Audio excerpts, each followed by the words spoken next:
Welcome to another episode of Financial 15. Kevin and I are ready to go. Today we're talking about RDSP, Registered Disability Savings Plans. What are they? How much government money is involved? How do you take advantage? We're going to tackle all of those questions. You want to stick around.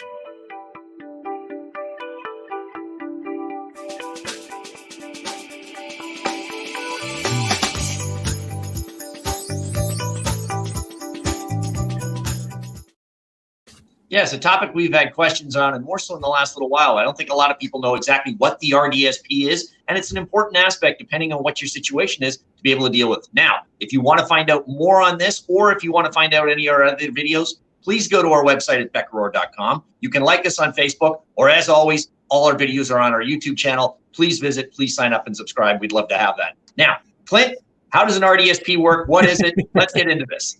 Well, you got to start at the beginning. That's a great place to start. What is an RDSP? Well, simply put, the Registered Disability Savings Plan, it's meant to be a long-term savings plan for Canadians with disabilities, help them save for the future. Now, there's lots of details there, so we're going to get into the details, but that is a good starting point. I'll pull this up here, Kevin. I'll throw you the question.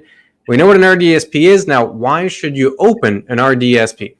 Well, yeah, an RDSP should be open because there's a lot of benefits that you can get from it. Not only government, but tax-free growth and things along those lines. So as we mentioned here, right up at the top, you may contribute any amount to an RDSP each year, up to a lifetime contribution of 200 grand that you can put in. No set amount that you have to do, but you can put it all the way up to that number.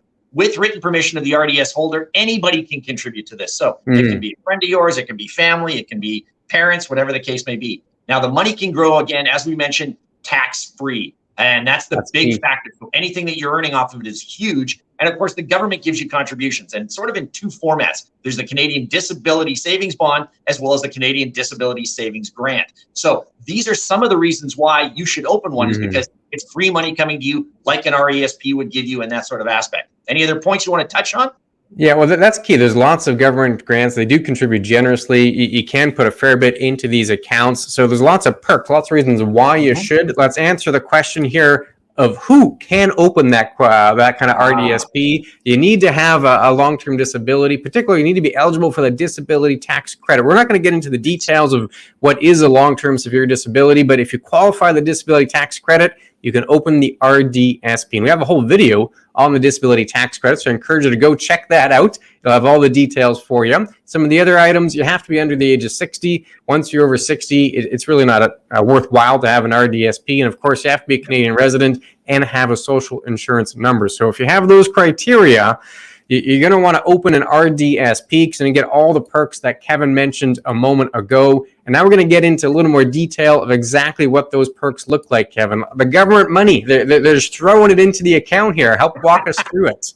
Yeah, basically the government money. We're going to start with the Canada Disability Savings Bond. Now, this is the government contribution. It's different than the grant, so there are two options that you have, and it is based on income. Now, of course, the income will decide. If you're under 18, it's based on your family's income, but if you're over 18, then it will be your individual income that you're dealing with. Now, you need to contribute. The government simply adds money to it. So if you make $32,000 or less, you can get $1,000 there. So as you can see on the screen, 32 to 49, you get a portion of 1,000, and over 49, you don't get anything. Now, again, these numbers that we've got here, they are not set in stone. They change each year with the government, whether it's related to CPI or another formula that they use. Now, we don't want to get into the formula because it could take forever to figure these things out, but just know that those numbers do move. But the 1,000, the portion of 1,000, and no bond all stay in those sort of scenarios. Now, again, another thing you must know is you have to apply for the bond. It is not an automatic when you contribute. You must apply to be able to receive this, and you must be under the age of 49 years of age to receive it. Now, as we mentioned before, you can go to 60, but under 49 years of age is where you get contributions. If you're over 49,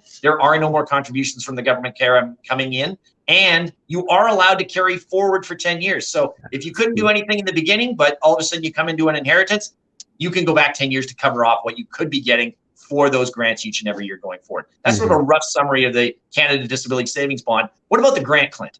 Yeah, I'll go through the grant as well. So remember, there's two of them here. There's the bond and the grant. The bond, essentially, you don't have to put anything in. You just open the account. The government puts it in as long as you're below that income threshold. The grant, you put some money in, and the government matches a portion of it.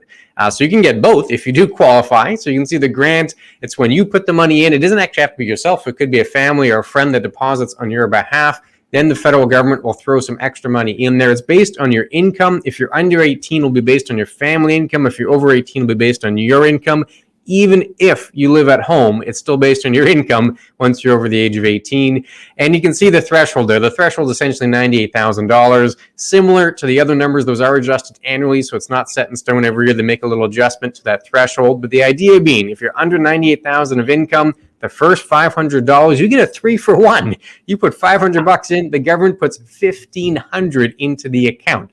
The next $1,000, you put that in, government gives you a 2-for-1. They give you $2,000. You're in a situation, if your income is under $98,000, you can put $1,500 in. The government will put in $3,500. Very generous contribution there.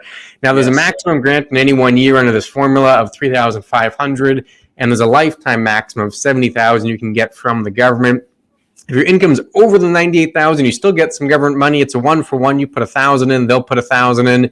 It tops out at $1,000 per year with that income level, and there's still the same maximum of $70,000 per year of government money, government grant in this particular case. Similar to the bond, have to be under the age of 49. Like Kevin said, once you're over 49, you can keep putting money in, but the government contributions essentially stop at that age, and you do get the 10-year carry forward here. So if there are a few years where you would have qualified based on your income, but you didn't have the ability to put money in, and then you've got a little more income in a given year, you get an inheritance, whatever the situation is, absolutely put it in, because you could qualify not just for that year, but for up to 10 years that you miss. You may end up getting a large lump of government money there. So certainly worthwhile looking into that. So we know what the account is, Kevin. We've opened it up. We've gotten all this government money. What can we do with it? How can it be invested? Well, that's a big factor. A lot of people, it's not put into a GIC. It's not just sitting in a savings account earning small little interest. Basically, what you can put into an RDSP is the same things you could put into an RSP, a TFSA, an RESP. It's the same scenario. Stocks, bonds, mutual funds, a variety of different options. It works just like an investment account would in that aspect, with very few restrictions that you can or can't do. And that's the reason that you want to open this, is so that you can grow that money a little more. It's not just a savings account. You are allowed to incorporate a variety of different investments in there so that you can get that growth that you need, or if you can get an income stream coming out of it, whatever the case may be. Those are the majority of what you can do with investments. But there's more to it, isn't there? Yeah, there is. So you can invest it in a wide selection, like you mentioned. A key point here is, well, how's it all going to be taxed? Now, as you mentioned earlier, when you put the money in, there's no tax break. It's not an RRSP. You don't get a deduction. Not the case here. But once it's in the account, it grows tax deferred. So you don't pay any tax year to year on the growth. However, when the money starts coming out, then there'll be some tax. And this is where it gets a little tricky. There's kind of three pieces of that pie. There's going to be the money you put in, the private contributions. There'll be the money the government added in, those generous contributions on their part. And then there'll be all the growth, depending on your investments. So that first bit, the money you put in, no tax. You didn't pay any tax, or didn't get any deduction, up front. So you had after-tax dollars that went in. And then when it comes out, there's no tax hit. However, the other two pieces, the government money and the growth, when those come out, you're going to have to pay some tax. You're going to have to claim it as income, and there's going to be a taxable hit there. There's a bit of a formula. I want to get to the withdrawal to determine exactly how much of each camp has to come out. But important to know, there's really three pieces. Your financial institution that opened the RDSP will be tracking this. And when the money starts coming out, the government contributions and the growth are going to be taxable. So I think it leads to a logical question here, Kevin, as well. We're taking the money out. We know there's going to be some kind of tax. How do you get the money out? Yeah, well, again, and the big factor is that you can withdraw the money basically at any time. You can do it as a one-time lump sum. You can do it annually, whatever the case may be. So it is your freedom to aspect that any way you want. But there is a 10-year holdback on the government grants and the bonds. That's one thing to know. They want to make sure the money's in there for a while. They're not just going to give you all this free money up front and then, 2 years later, I want to take it out. If you withdraw the funds prior to that 10-year mark, you lose the associated government grants and bonds. That's huge, especially if you're under that 98 where you're getting, $3,500 every year that the government wants to go. That can be a large portion of what you've got in there that you can't take out. But as we mentioned below, in 2014, they added proportional repayment rules. So instead of losing all of it, for each $1 withdrawal, $3 of grants paid out into the plan, and the prior 10 years can go. Now, that's one of the big factors. You also must start to receive this money by the age of 60. As we mentioned, you can contribute all the way up to there, but starting at the age of 60, you have to start taking it out. And that's the big factor going on. And again, One other factor to mention is that if it's a shortened life expectancy, and again, medical professionals have to do this. You can't just say, my life's going to be shortened. Somebody actually has to say this is going to go on. Then you can convert the RDSP into what's known as the Specified Disability Savings Account. All these acronyms we're throwing around, SDSP, no more contributions are allowed, but there's no 10-year holdback period. It's one way around. Yeah. And that's a lot of what can go on for the money out. Yeah, that's true. That's very true. So that's how you get the money out. A lot of details there. The 10-year holdback is the key item to remember. And then if you do have a short life expectancy and a doctor signs off, that 10-year holdback no longer applies.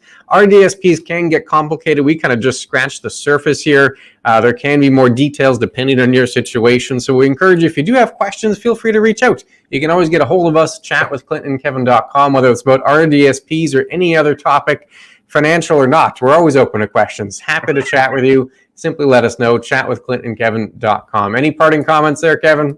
No, I think you've done a great job covering it. As you mentioned, we're just scratching the surface with RDSP, so please feel free to ask questions if it's around. Otherwise, this is another episode we've had that I think is really successful, and we'll work on the next one. Take care. We'll talk again very soon.